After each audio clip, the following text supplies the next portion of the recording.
reabertos os trabalhos da nossa sessão ordinária. Farei um convite aos senhores vereadores. Já foi feito uma vez, agora vamos para o segundo. A Pastoral Fé e Política, em parceria com a Ordem dos Advogados do Brasil, com a Associação dos Aposentados, de Pensionistas de Jundiaí Região e o Movimento Voto ONG, Movimento Voto Consciente, convidam os pré-candidatos a vereador das 11 cidades da Arquidiocese de Jundiaí para o segundo encontro de formação política. Ele será realizado no dia 22 de junho, com início às 19 horas, na sede da OAB, na rua Rangel Pestana. Então, senhores, feito o convite para o segundo encontro de formação política, no dia 22 de junho, com início às 19 horas, na sede da OAB. Muito bem. Vencida a nossa ordem do dia, vamos passar agora aos requerimentos sujeitos à apreciação do plenário. Nós temos dois requerimentos, o de número 938 e o de número 944, um de autoria da vereadora Marilena Perdiz Negro e um de autoria do vereador Zé Carlos Ferreira Dias, que entrou por força das assinaturas regimentais conseguidas. Então vamos fazer a discussão dos requerimentos. Eu quero, senhor presidente, questão de ordem. Questão de ordem do vereador Zé Dias. Eu queria que o senhor, por gentileza, colocasse em destaque esse requerimento de minha autoria, né, que na outra semana passada passou, e eu gostaria que o senhor fizesse essa gentileza. Muito bem. Atendendo à solicitação verbal do vereador Zé Carlos Ferreira Dias, para que seja votado em destaque o requerimento de número 944. A discussão é englobada. Então, atendendo à solicitação verbal, vamos colocar em votação o destaque do requerimento 944. Em votação.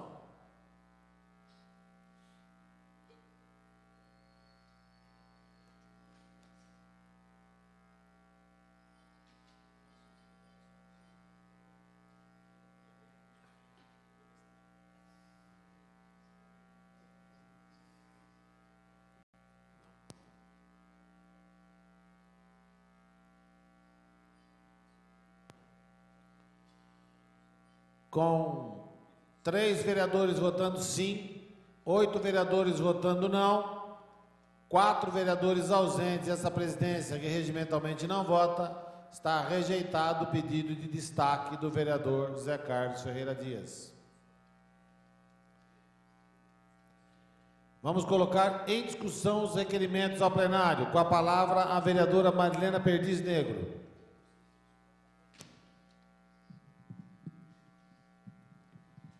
Senhor presidente, senhores vereadores, talvez tão importante quanto o requerimento do vereador José Dias, estou bastante preocupada com uma manifestação do Tribunal de Contas que, ao aprovar as contas do exercício de 2010 da Fundação TVE, no final de 2011, e publicada só agora, ele alerta, foi aprovado com ressalvas, porque em 2012, ou pelo menos até 2011, setembro de 2011, a TVE possuía 37 servidores em comissão e apenas 5 efetivos, que é o assunto que a gente trouxe a semana passada, mas que agora tomou um outro teor. A preocupação houve sinalização do TCE de que houve um compromisso com a prefeitura para sanar esse problema. E nós queremos saber qual foi. Porque se para regularizar essa situação de desvio de função surgiu um compromisso, e a intenção do executivo deve estar lá expressa no tribunal, por que não o fez em março deste ano, quando veio aqui o plano de cargos dos servidores efetivos da Fundação TVE? Então, eu quero entender que alguém está dando um olé em alguém, seja a TVE no Tribunal de Contas e o Tribunal de Contas na Câmara, porque está aceitando fazer acordos sem ouvir a Câmara e sem enviar para o Ministério Público. Eu quero ver como é que vai terminar isso, porque o balanço geral do exercício de 2010 da Fundação TVE foi feito com ressalvas. Então, eu gostaria de solicitar aos senhores que, junto comigo, tenham a missão de fiscalizar o Executivo e o Tribunal de Contas fazer também essa fiscalização externa, de aprovar o requerimento ao plenário 938 e poupar-me, por favor, Vossas Excelências poderão fazer isso, de requisitar informações direto à Prefeitura. É mais bonito se nós estivermos unidos fazendo isso, e não eu ter que recorrer da Lei 12.527, Lei de Acesso à Informação, para obter informações que poderíamos ter de pronto aqui na Câmara em 15 dias. A Lei de Acesso à Informação nos dá 20 dias. Obrigada, senhor presidente, senhores vereadores. Continua em discussão os requerimentos e eu espero que a vereadora, ao usar a lei, não receba as mesmas respostas que o governo federal tem dado, né? De que agora passa a ser tudo secreto. Com a palavra, o vereador Zé Dias.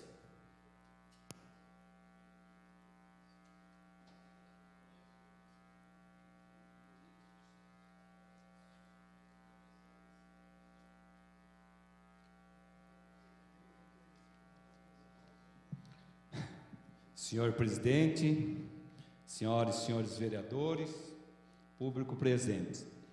Informações do Executivo sobre a canalização de águas pluviais no Jardim Danúbio.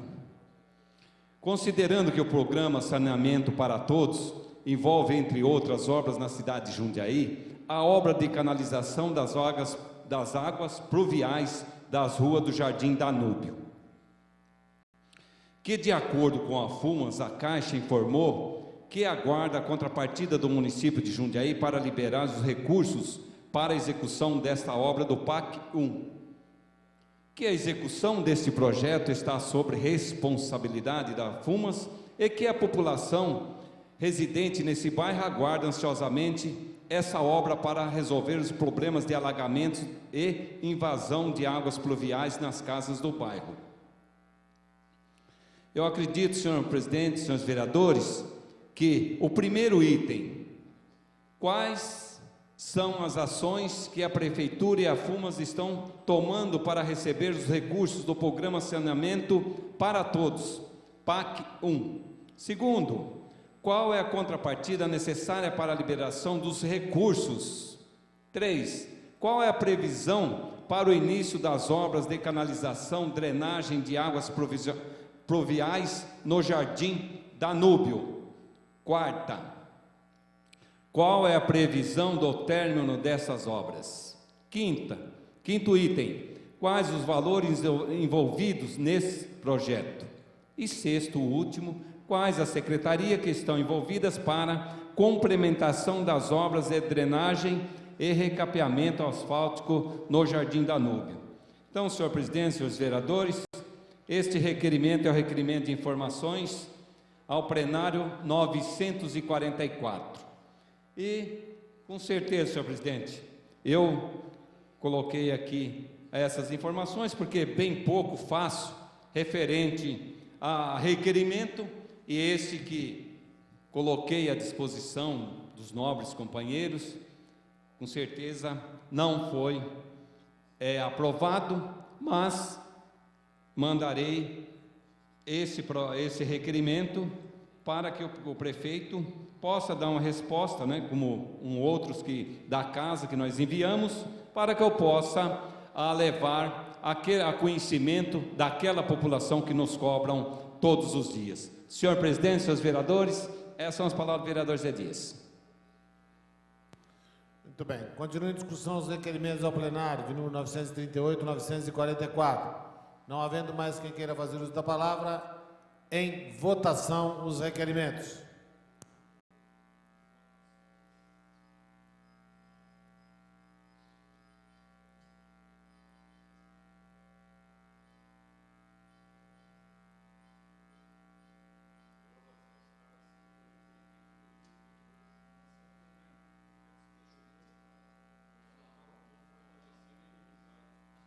Com 4 vereadores votando sim, 8 vereadores votando não, 3 vereadores ausentes, essa presidência que regimentalmente não vota, estão rejeitados os requerimentos de número 938 e 944.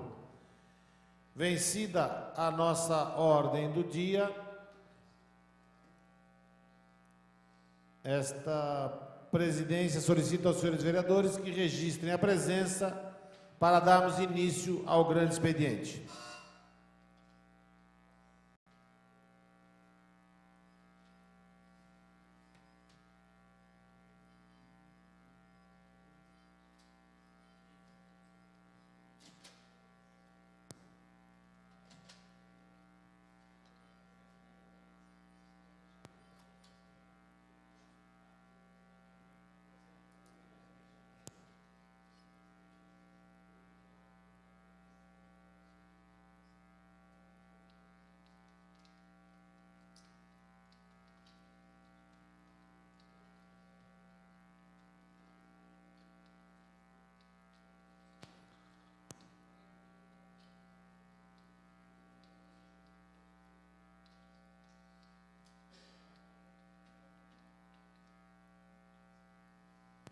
Com 14 vereadores presentes, 2 vereadores ausentes, portanto nós temos um número legal, vamos passar ao grande expediente. Nós temos 8 vereadores inscritos, portanto 10 minutos para cada vereador. O primeiro vereador inscrito era o vereador Doca, que dispensou o uso da palavra.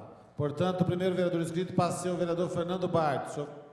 E atém o vereador por 10 minutos.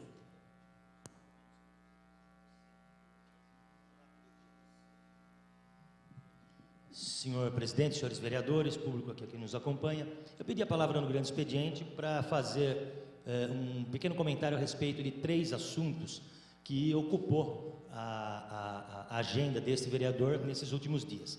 O primeiro deles diz respeito a um requerimento que foi votado negativamente na semana passada.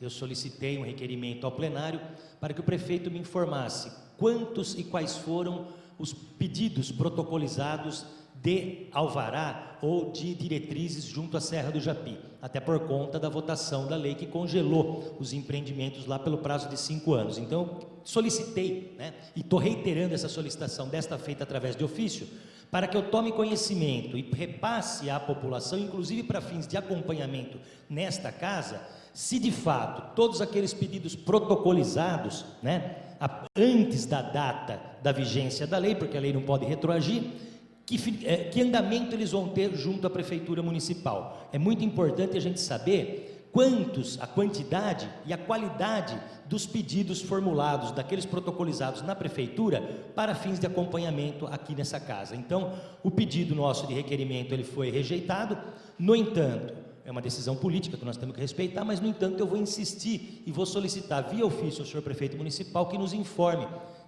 quantos e quais são os pedidos feitos junto à Prefeitura, para fins da gente poder acompanhar aqui e saber se de fato eles estão tendo andamento ou não, ou seja, se a lei está sendo efetivamente aplicada ou não.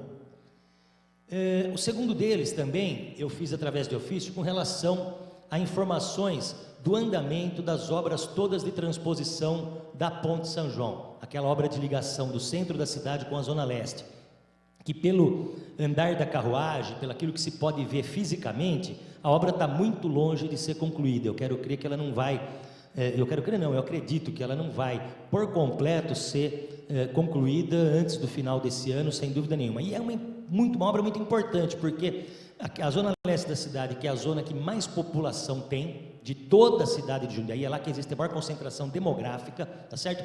Tem uma única alça de acesso, que é o viaduto da Ponte São João. E opcionalmente, tem o viaduto lá da Duratex, o Esperandio Peliciário, que é uma segunda opção. No entanto, o viaduto da Ponte São João está caindo aos pedaços, de velho.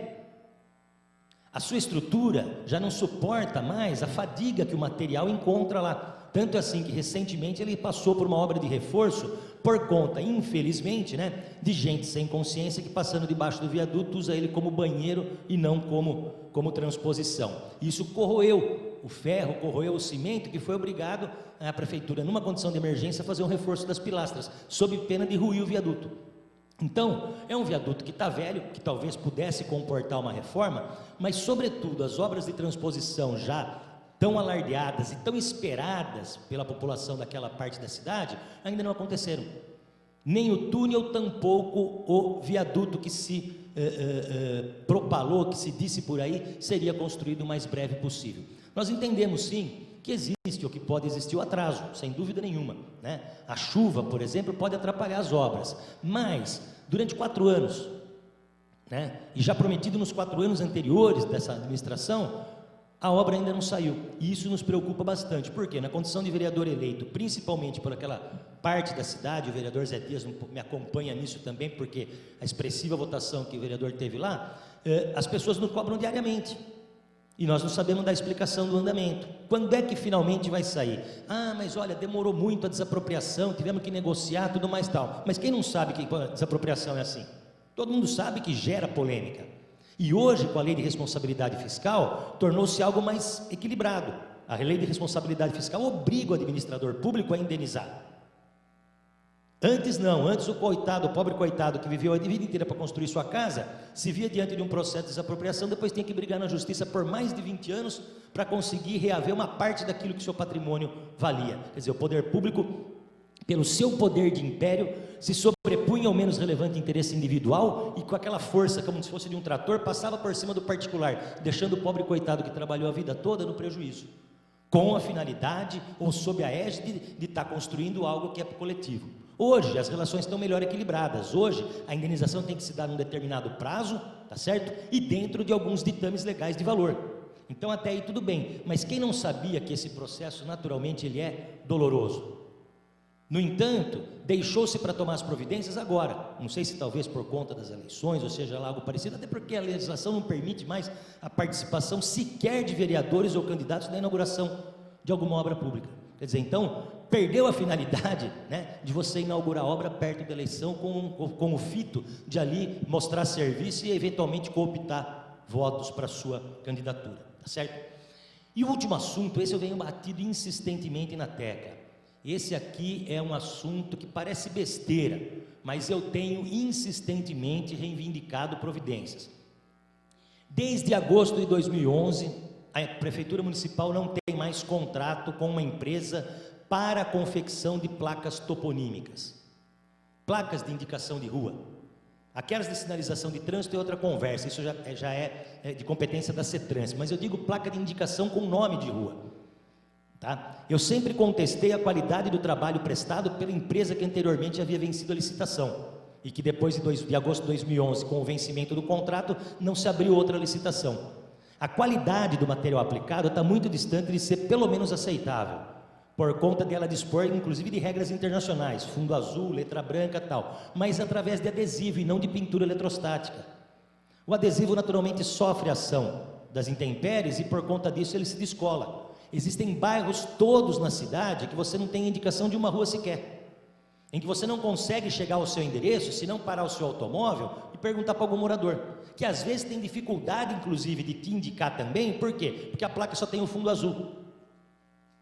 Vou dar outros exemplos também. A Serra do Japi, objeto de proteção ambiental, tem lá uma série de placas naquele caminho que vai, né, da Vila Comercial para Santa Clara e que vai até lá na cachoeira, no topo da Serra do Japi.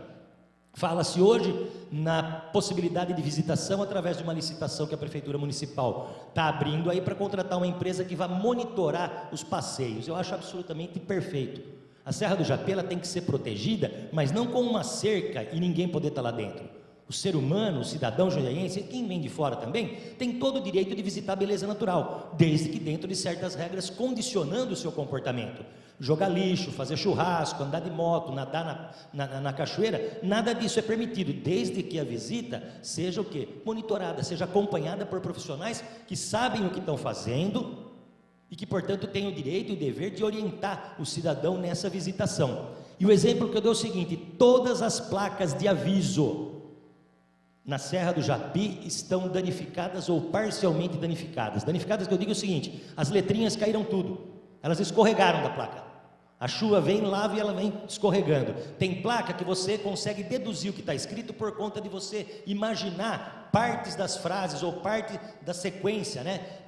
Da sequência de frases que compõem a placa. De tal maneira que o cidadão que visita, ou mesmo aquele que eventualmente vai à Serra do Japi, não sabe que comportamento adotar por conta de não ter sido avisado. E isso gera prejuízo à proteção da nossa Serra do Japi, por conta exatamente do quê? Do cidadão. Como é que eu posso cobrar o comportamento do cidadão se eu não aviso ele como ele deve se comportar? Todo mundo tem um senso mediano de comportamento, todo mundo sabe mais ou menos, né, como se comportar no ambiente onde vai. No entanto, em determinadas localizações, determinadas situações, tem necessariamente que ser específicas. E no caso da Serra do Japi é específico. Olha, aqui você não pode caçar, aqui você não pode absolutamente jogar lixo, aqui você não pode fazer churrasco, você não pode nadar no leito do riacho, sob pena de provocar o assoreamento. Quer dizer, existem algumas regras específicas, inclusive com ameaça de sanção, porque a fiscalização é feita pela Guarda Municipal, por uma patrulha rural treinada para vigiar e para monitorar a Serra do Japi. Dessa forma, o cidadão não se vê tão pouco condicionado, muito menos comprometido e muito menos se acha fiscalizado. E pode, quase que livremente, né, exercitar toda sorte de atividades que ele pretende. Então, por isso, é que eu insisto e estou insistindo junto à Prefeitura para novamente celebrar um contrato, abrir uma licitação para a contratação de uma empresa idônea que consiga atender as normas técnicas da ABNT para a confecção de placas toponímicas. Senhora Presidente, serão essas palavras do vereador Fernando Bardi. Muito obrigado, senhores vereadores e o público que aqui nos acompanha. Próxima oradora inscrita é a vereadora Marilena Negro. A vereadora não está no plenário, então chamaremos o próximo, que é o doutor Paulo Sérgio Martins. Também não está o vereador José Dias.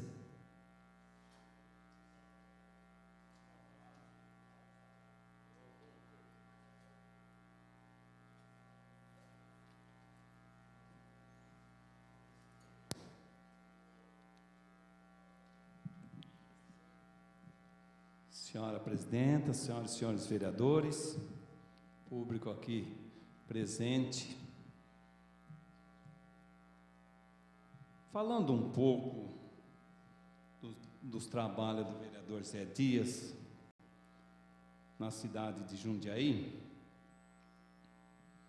eu fico muito preocupado, até que o meu nobre companheiro Fernando Bardi estava falando sobre a Ponte São João. E veja bem, a Ponte São João ficou paralisada, senhora Presidenta, senhores vereadores, vários anos praticamente sem obras. E nós sabemos que um caminho, eu acho que para desafogar o trânsito da Ponte São João seria a canalização do córrego de Vila Joana, Vila Aparecida, São Camilo e daí por diante. Daí, senhora Presidenta, abrir um espaço para a pavimentação daquela via, interligando a Justiniano Borim, da Frederico Ozanam até no Caxambu.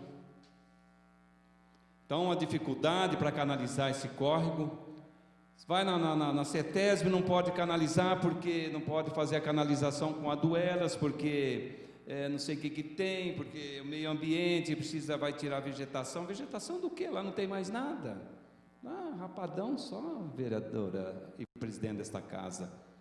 E sabemos que fala com obras, joga para a CETESB. Fala com a CETESB, falamos com o promotor também, vereadora, presidente desta casa. Falou, Zé Dias, eu preciso receber por escrito, porque sabe como que as coisas... Você entendeu? A gente fica numa situação preocupante.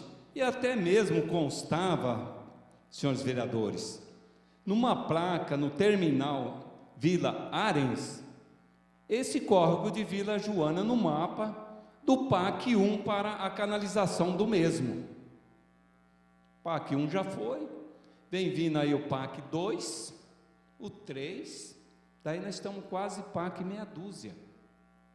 E até agora não foi solucionado a esse benefício, a esse pavimento, para que nós possamos também levarmos uma condições mais confortável para aquela população que moram nas margens desse córrego que hoje se encontra com esgoto céu aberto ainda.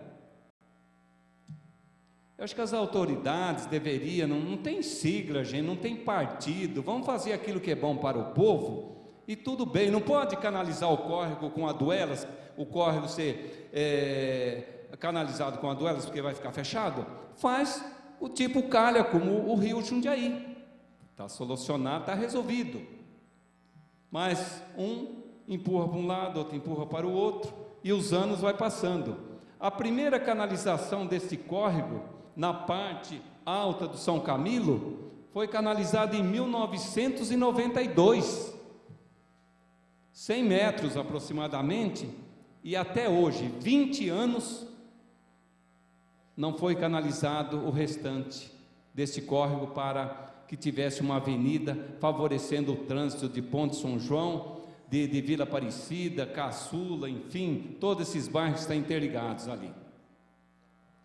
Mas a gente aguarda o secretário de obras para que ele dê um sinal verde positivo, para que menos se pudesse no final, depois das eleições mesmo, pudesse fazer esse trabalho, e aí daria também continuidade na urbanização do núcleo de submoradia do Jardim São Camilo. O Jardim São Camilo foi contemplado com o auxílio aluguel, com várias famílias. Uma parte está no residencial Videiras, e os demais estão pagando o aluguel que foi fornecido pela FUMAS. Agora, eu estou um pouco preocupado, mesmo no São Camilo, e nós vamos falar da Baixada Balsã, Baixada Paranaense, e também o hospital psiquiátrico, onde ali moram centenas e centenas de famílias que realmente elas foram contempladas para a moradia lá no residencial Tupi 1, ao lado da Baixada Paranaense. Agora eu pergunto, até muitas vezes a mim mesmo, todos aqueles que realmente não foram cadastrados, como que pode, agora com essa preocupação grande que tem, de ter seus direitos até mesmo evitado para uma moradia no Jardim Tupi? Então veja bem, eu fico preocupado com os demais moradores do jardim, principalmente psiquiátrico, os que vão para a moradia, parabéns, e o restante dessas famílias, já fiz várias reuniões, essas famílias preocupadas, que já estão contratando advogados, ou mesmo advogado, pela situação que se encontra, ou que se encontram ali no hospital psiquiátrico. Então, acho que o governo municipal não quer desamparar ninguém, mas deveria fazer dentro daquele núcleo de submoradias, as pessoas que estão dentro dos órgãos competentes, passar as informações positivas para que não torne boato, ou boatos, aquela população desesperada, aquela população que tem seu barraco, e muitas vezes barraco de Duratex ainda, alguns de alvenaria. Então me preocupa muito isso daí. Agora, eu creio que o prefeito desta cidade vai tomar uma atitude para que possa dar moradia para aquela população em geral. Agora, por que foi feito o cadastro, ou foi recadastrado em 2008, e não colocou pessoas para ficar vigiando a entrada dos demais moradores? Se em 2008 existiam ali 600 famílias, com certeza em 2012 tem 1000 famílias. Então, portanto, vai ser difícil para a construção de 600 apartamentos, para dar segurança e tranquilidade àqueles moradores, para que eles tenham suas moradias. A gente sabe que que hoje a moradia, as pessoas necessitam e solicitam mais do que a saúde. Claro que a saúde é uma forma da gente ter as condições de um plano de saúde, eu ter uma forma de ser tratado dentro daquilo que a gente está prevenindo uma doença, com pouco tratamento, com pouco dinheiro que você gasta com, às vezes, algumas enfermidades. Agora eu fico preocupado que hoje se anda pela cidade, a preocupação mais grande, mais imensa na nossa cidade se chama moradias. Vocês estão aí, que vocês são da Morada das Vinhas, né? A gente sabe das dificuldades para ter a sua moradia. Então, portanto, eu peço, né, junto ao governo, que orientam aquela população, não desanimam, não levam a deixar boatos rolando, para que as pessoas ouvem uma coisa e levam outra para esses núcleos de submoradias. Um que fala: oi mãe, é verdade que o trator vai passar em cima da nossa casa, mãe? Ô pai! E isso dói no coração, gente. Agora, deveria ter pessoas de coração também, que faz um trabalho social dentro desses núcleos de submoradias. E eu acredito que é aí que a gente vai resolver, porque aí a gente passa realmente aquilo que precisa ser. Claro que tem muitas coisas, pessoas às vezes estão entrando hoje no núcleo de submoradias, solicitando uma moradia também para a prefeitura. Eu acredito que a gente tem de atender que as pessoas têm 3, 4 anos, 20, 30, tem pessoas de 30 anos morando no núcleo de submoradias. Mas creio que o governo, dentro desse final de ano, mais esse semestre, vai tomar uma atitude de pelo menos amenizar, né, as condições daquelas pessoas, para não deixar-as desorientadas. Não vai ter moradia? Não. Vai para o auxílio aluguel? Vai. Mas então explica direitinho: olha, A, B, e C e D estão contemplados com moradia. C, F, G, H, daí para frente, não está. Mas vamos aguardar o que poderemos fazer para o futuro. Sim, aí o governo está tranquilo. Mas desde quando essa boataria permanece nesses núcleos de submoradias, com certeza é uma situação complicada para quem moram lá e para a gente que está indo todos os dias lá ouvindo aquela situação de calamidade. Então, portanto, já terminou meu tempo, vereadora, presidenta. Eu vou só agradecer aqui, a senhora me permite um segundinho, né? Porque se eu for perguntar já foi um segundo, né, doutora?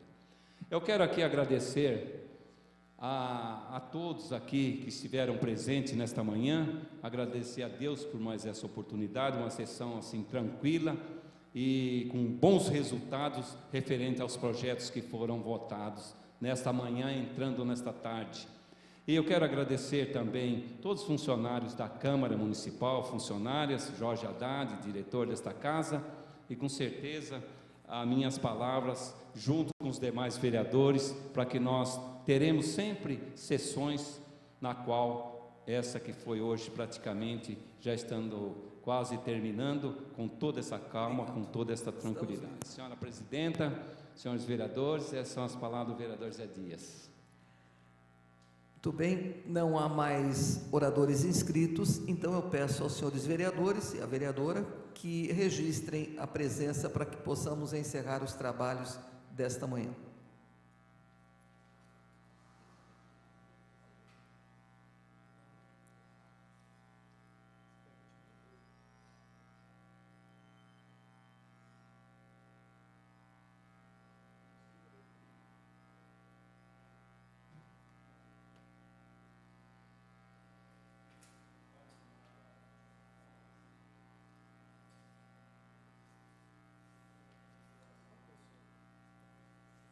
Com 5 senhores vereadores presentes e 11 ausências, e sob a proteção de Deus, declaramos encerrada a 153ª sessão ordinária.